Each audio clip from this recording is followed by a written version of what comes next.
So we've been doing some repairs around the house, and it got me thinking, do most people know where the important things are in their house? Like, what makes your appliances run? What about your hot water? Things like that. Well, in case you don't, here are 7 spots in your house that you need to find today. Let's start with one that can actually save you from a flood, which is your main water shutoff valve.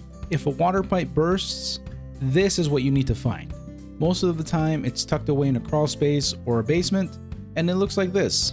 It's a little lever. If you ever need to shut it off, just turn it, and this shuts off all the water in the house.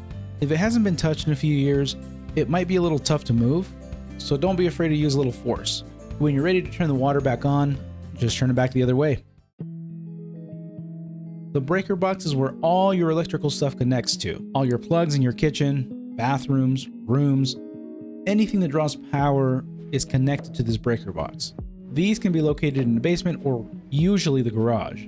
If you're lucky, these switches will be labeled already. If not, grab a Sharpie and a buddy and spend 10 minutes figuring out which switch goes to which room. It'll save you a lot of yelling across the house later. If you ever come across your power not working, you might want to hold off on flipping all those switches in your breaker box because you'll want to look at these little buttons first. These are the GFCI buttons. They're safety switches. Sometimes a little moisture can trigger these outlets into turning off, but most of the time, if you just press the reset button, you can use these outlets right away. You'll have a few throughout the house, usually where there is water, so in the bathrooms and your kitchen. First off, what the heck is even an HVAC? Real quick rundown, the HVAC system is just a machine that pumps hot air or cold air into your house. The HVAC can usually be found in the garage. Sometimes they're in a closet in the house or in the basement. The HVAC systems have these filters that, well, filter the air going into your house. That way you get nice clean air, but over time, these guys can get pretty clogged up with dust.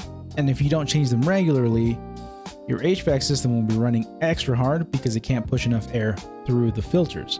Think of it kind of like breathing through a straw. You can do it, but it's going to be pretty difficult.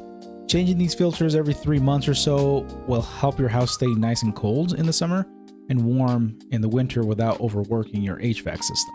Also, every system has a different filter size, so make sure you write down what size you have before going to the store and buying new ones. And also check where the arrow is so you don't put the filter on the wrong way. Now, the water heater is going to be located right next to your HVAC system. This big old tank's job is to heat up your water throughout the house. But you see this little dial right here? That controls how hot water will be. You can set it from pretty comfortable to scalding hot. And I don't mean this in a hypothetical way. I mean this literally. It can burn your skin off if you set it too high. The recommended temperature is around 120 degrees Fahrenheit, and that's plenty hot for you to be able to take a hot shower, which also keeps your bill from spiking up too high.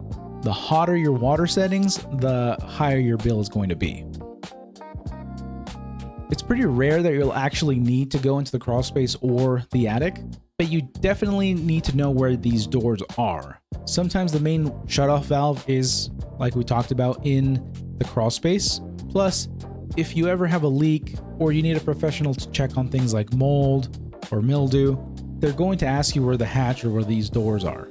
The crawl spaces are usually tucked away in the back of a closet. Attics are a bit different. Sometimes the access is in the garage ceiling, or it might be in the hallway between the bedrooms. And now that the weather is getting nice, for those of you who don't live in humid areas, you'll probably want to turn on your sprinklers for the season.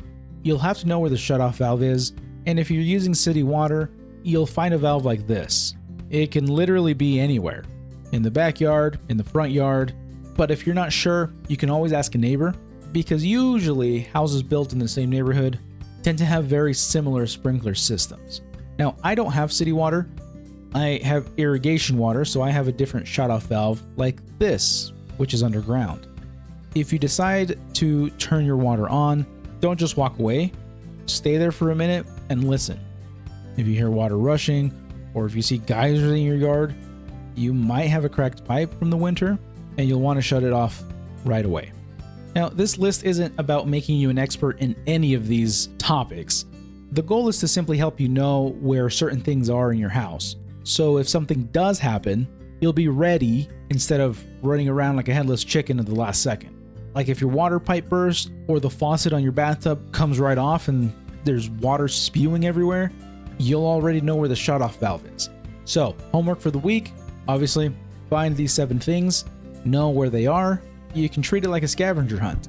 But that's going to do it for today. Thank you guys for watching. I hope you guys found this list useful, and I'll see you in the next one.